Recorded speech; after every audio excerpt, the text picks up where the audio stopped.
Bonjour mes amis, que Dieu vous bénisse tous.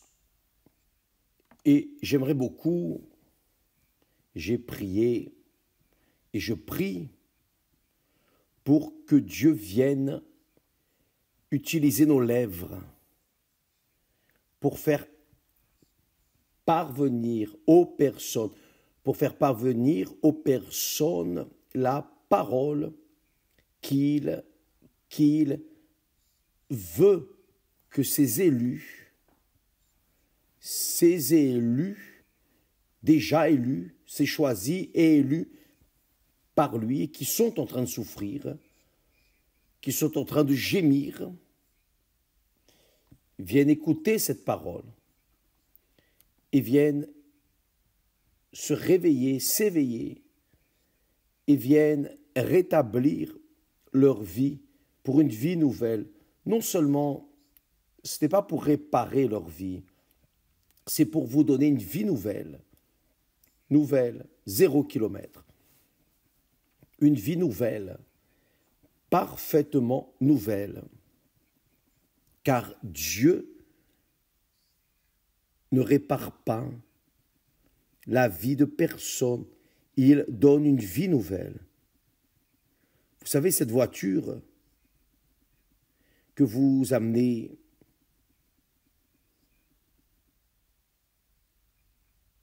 au garage pour réparer tout ce qu'il faut réparer, rendre la voiture nouvelle, ils ne la rendent pas nouvelle, mais ils font quelque chose de général et ça semble. Mais Dieu ne fait pas ça. Dieu donne une vie nouvelle à tous. Et je crois, j'ai la certitude qu'en cet instant, Dieu vous a réveillé, vous qui nous regardez ou qui allez nous regarder plus tard, pour que vous veniez comprendre le plan, le projet que Dieu a pour vous. Dieu ne parle pas, ne convainc pas qui que ce soit qui n'ait des oreilles pour entendre sa voix.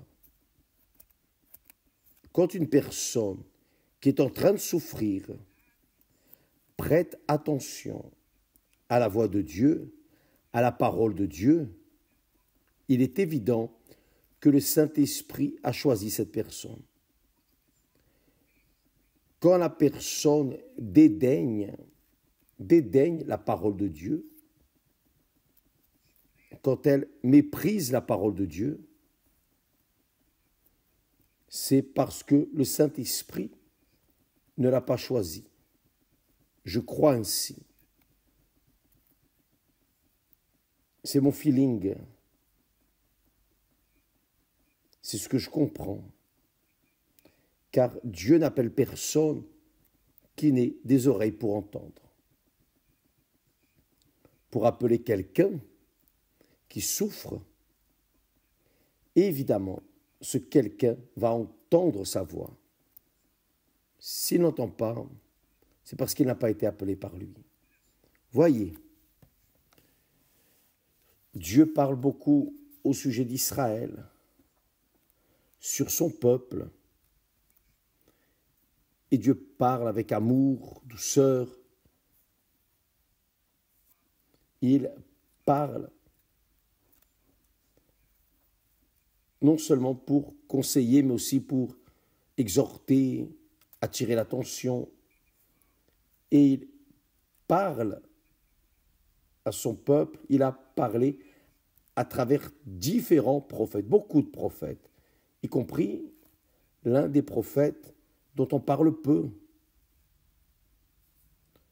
le prophète Osée. Alors Dieu, à travers le prophète Osée, parle à son peuple en disant, il parle à son peuple comme si c'était une femme qui a été abandonnée, ou une femme qui s'est prostituée, une femme qui a laissé son époux. L'époux est le propre Dieu, Israël. Alors, il dit,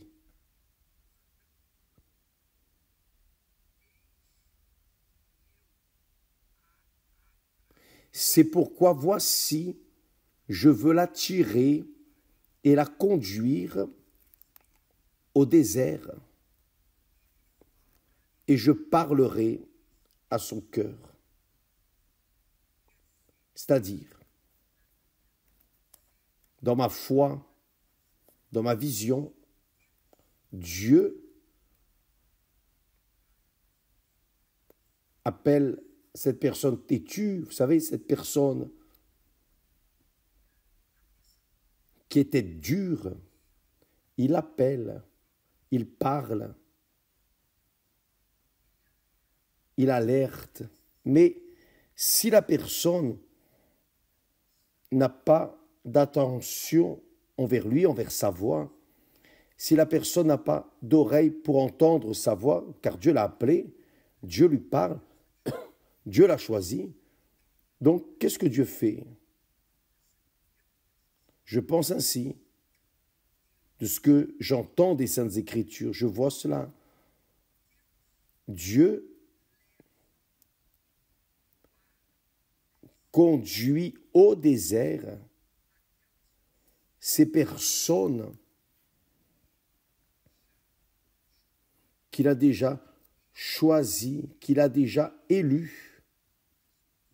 C'est-à-dire, ce sont des personnes choisies qu'il conduit au désert, et tant que ces personnes sont dans les villes, en train de se divertir, de manger, de boire, de profiter de la vie, elles n'ont pas d'oreille pour entendre la voix de Dieu. Donc, qu'est-ce que Dieu fait? Dieu permet que viennent les problèmes, que viennent les angoisses, que viennent les maux de ventre, disons ainsi. Et la personne alors souffre, gémit, la personne souffre, la personne gémit, jusqu'à ce que elle arrive au fond du puits. Et quand elle arrive au fond du puits, quand il n'y a plus à qui recourir, il n'y a personne au fond du puits, elle seule et le puits, alors, quand elle arrive au fond du puits, elle tombe dans la réalité. Elle dit, elle n'a personne sur qui compter. Ses forces, sa sagesse, ses diplômes, son intelligence, sa capacité, son argent, sa position sociale, son nom, son orgueil, sa famille, tout l'abandonne. Elle reste seule, elle est seule. Donc, il dit au peuple d'Israël, il parle à ceux qui ont des oreilles pour entendre la voix de Dieu. Donc, vous qui avez des oreilles pour entendre la voix de Dieu, sachez du pourquoi vous êtes en train de passer par des moments très difficiles. Peut-être que vous êtes déjà dans le désert ou au fond du puits, au fond du puits. Donc Dieu appelle ceux qu'il a choisis,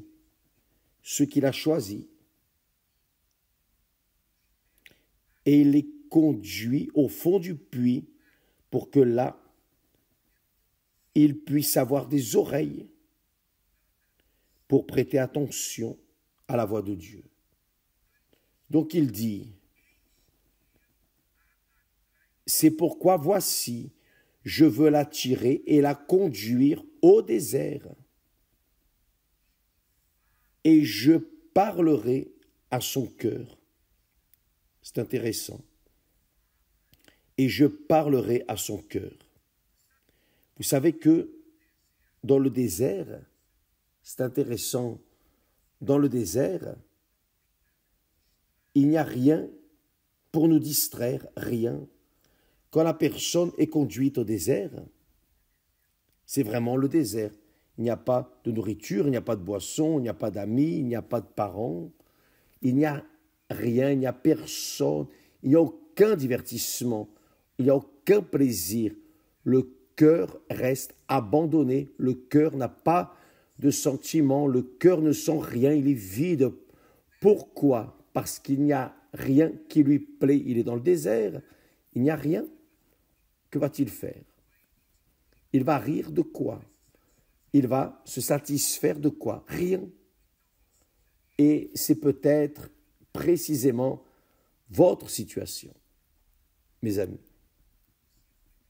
Vous avez été conduite au fond du puits ou, en d'autres mots, au milieu du désert. Et il n'y a rien qui puisse distraire votre cœur. Votre cœur n'a personne à écouter. Votre cœur n'a rien pour le distraire, pour lui donner du plaisir, pour sourire, ni pour pleurer. Le cœur est seul, abandonné. Donc Dieu conduit les choisis vers le désert pour leur parler au cœur. Maintenant, vous pouvez comprendre comment et pourquoi le psalmiste, au psaume 119, au verset 71, est arrivé à la conclusion de dire « Il m'est bon d'être humilié ». Le désert est une humiliation, une affliction. Il m'est bon d'être humilié. Pourquoi? Pourquoi? Afin que j'apprenne tes statuts, en d'autres mots, ta parole, ta voix, pour que je comprenne ta voix, en d'autres mots. Et le prophète Osée dit cela en d'autres mots. C'est pourquoi, voici, je veux l'attirer et la conduire au désert, où il n'y a rien qui attire l'attention pour distraire votre cœur. Et là, alors, je parlerai à son cœur. Je crois que Dieu parle au cœur de beaucoup de personnes. Je crois. Souvent, beaucoup de fois, beaucoup d'innombrables fois, Dieu appelle la personne. Venez à moi, vous tous qui êtes fatigués et chargés, et je vous donnerai du repos. Revenez à moi, et je reviendrai à vous. Ah, si mon peuple m'écoutait, si mon peuple écoutait ma parole, ma voix, je lui donnerai le meilleur de ce pays. Donc Dieu fait X invitations pour que les personnes se tournent vers lui, pour qu'alors il puisse leur donner la direction, pour qu'elles puissent sortir du désert ou du fond du puits, ou de la vie médiocre, maudite, que la personne est en train de vivre. Donc, mes amis, peu importe, vous savez, laissez-moi parler de manière à ce que vous puissiez mieux comprendre. J'ai déjà été supporter fanatique de Botafogo à Rio de Janeiro. Et quand Botafogo perdait, lorsqu'il perdait un championnat, ou même un match. Je restais abattu. C'est comme si mon monde tombait sur moi. Voyez la passion du cœur. Le cœur tombe amoureux de bêtises, de futilité. Mais il tombe amoureux. Et parfois, il meurt même à cause de ses passions. Ce n'est pas vrai.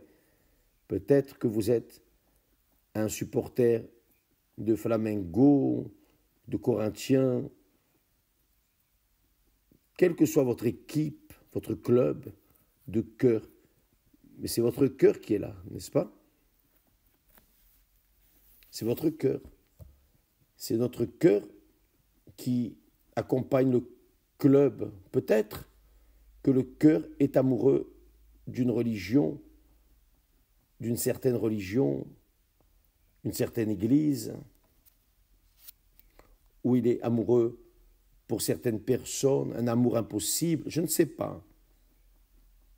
Je ne sais pas quelle est votre situation, je sais quelque chose. Si vous êtes au fond du puits,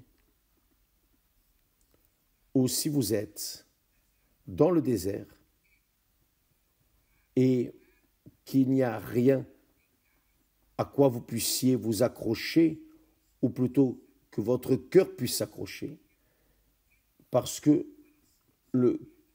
à quoi est-ce que le cœur s'accroche au milieu du désert? Il n'y a rien. Il n'y a rien. Il n'y a pas de personne, il n'y a pas de parents, d'amis, de connaissances. Il n'y a rien. Rien. Zéro.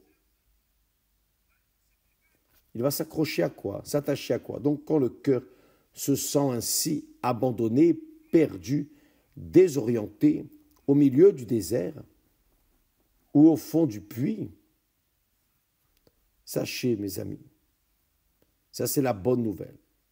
Dieu nous mène au désert pour parler alors à notre cœur.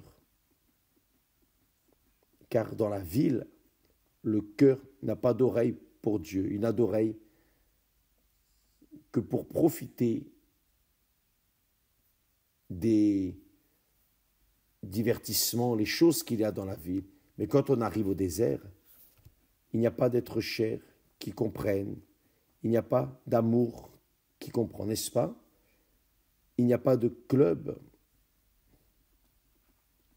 qui peut être motif d'une joie ou d'une tristesse, il n'y a rien. Dans le désert, il n'y a rien.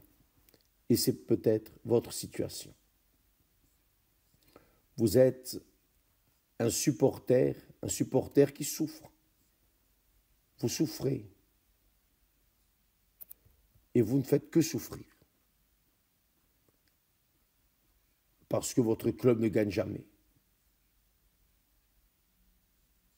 Et comme si c'était peu, vos amis se moquent. Ils font des plaisanteries avec vous et vous restez humilié, éhonté à cause de votre club. Vous restez triste, vous êtes de mauvaise humeur, vous mangez mal, dormez mal, vivez mal, parce que votre club de cœur, votre équipe de cœur a perdu. Dieu, mes amis, nous mène au fond du puits ou au milieu du désert pour nous parler au cœur, à notre cœur. Car dans la tête, nous n'avons pas d'oreille pour lui. Là, c'est le cœur, vraiment. Donc, c'est comme le psalmiste dit, il m'est bon d'être humilié. Ce n'est pas bon tout simplement. Ici, le bon, c'est quand Dieu parle, quand il a créé toutes les choses, quand il a créé les cieux, la terre, etc. Et il a dit, c'est bon, c'est bon, c'est bon. Il a dit, c'est bon. Et le psalmiste dit, il m'est bon, en réalité, c'est très bien, c'est excellent, ça n'aurait pas pu être mieux. Il m'est bon d'être quoi? Humilié. Il m'est bon d'avoir été amené à ce désert pour que je puisse entendre la voix de Dieu, comprendre sa parole, comprendre sa volonté pour ma vie, comprendre son projet pour ma vie. Car je ne comprenais pas. J'ai toujours compté sur la chance, j'ai compté sur mes forces, j'ai compté sur ma sagesse, mon intelligence, ma capacité, mon pouvoir politique, mon pouvoir économique. J'ai compté sur tout et tous. Et là, je suis abandonné dans ce désert. Dieu m'y a emmené. Pour que vous puissiez avoir des oreilles pour entendre ce que vous entendez. Que le Saint-Esprit vienne mieux parler, vous convaincre à ce sujet. Quand Dieu nous choisit, je crois ainsi. Je crois ainsi. Quand j'ai eu mon expérience avec Dieu, j'étais désespéré. J'étais par terre et c'est dans le désert que j'ai connu. Et je crois qu'il parle à tous de la même manière. Nous n'avons pas d'oreille pour entendre sa voix tant que nous sommes dans la ville et qu'il y a des distractions extérieures avec notre cœur. Notre cœur s'enchante avec des bêtises, des futilités. Mais dans le désert, il n'y a pas de futilité. Il n'y a pas de bêtises. Il y a quoi? Rien, zéro. Et là, dans le désert, le cœur est disponible pour alors écouter la voix de Dieu. Donc, vous qui êtes en train de souffrir, de gémir,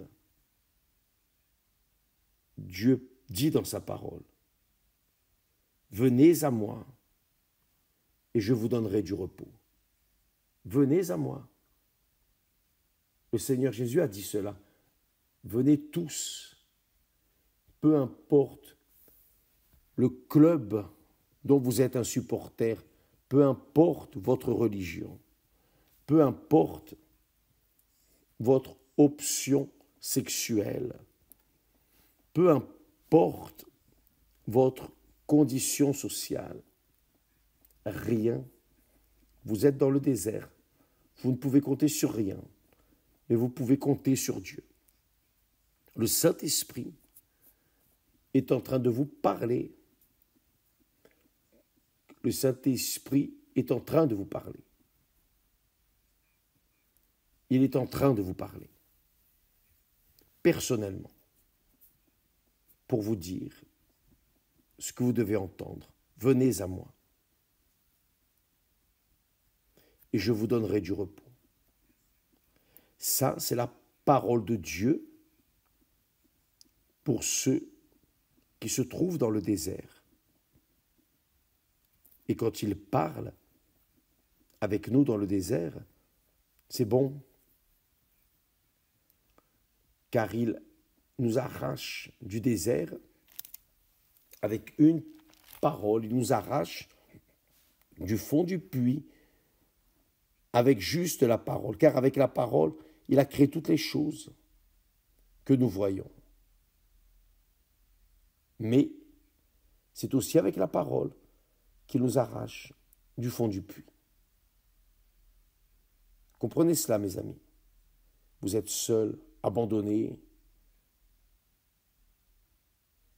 Tout le monde vous a laissé. Quand nous avons des conditions économiques, nous avons beaucoup d'amis. La Bible dit cela. Mais quand nous n'avons rien, les amis partent. Il n'y a plus d'amis. Vous êtes seuls. Mais Dieu est là avec vous. Et il a permis que vous arriviez à ce désert pour pouvoir parler à votre cœur Ça, c'est le message que Dieu nous a inspiré. C'est le message qui vous est adressé spécialement, vous qui vous trouvez dans le désert, qui vous trouvez au fond du puits.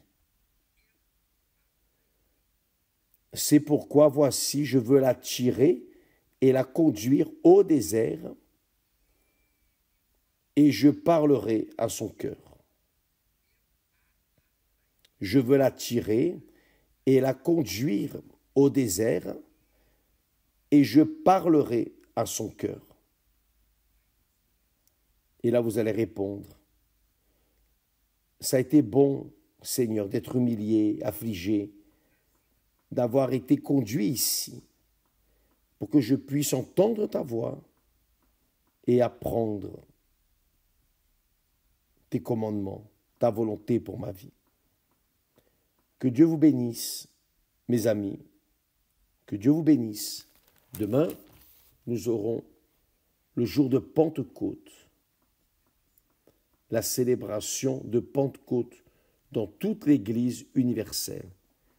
Et en parlant de Pentecôte, le 22, de samedi à dimanche, nous commençons le 22 juin, de samedi à dimanche, nous serons en train de commencer un nouveau jeûne de Daniel, 21 jours de jeûne.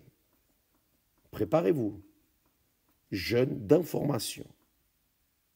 Que Dieu vous bénisse tous et à demain, au nom du Seigneur Jésus. Amen.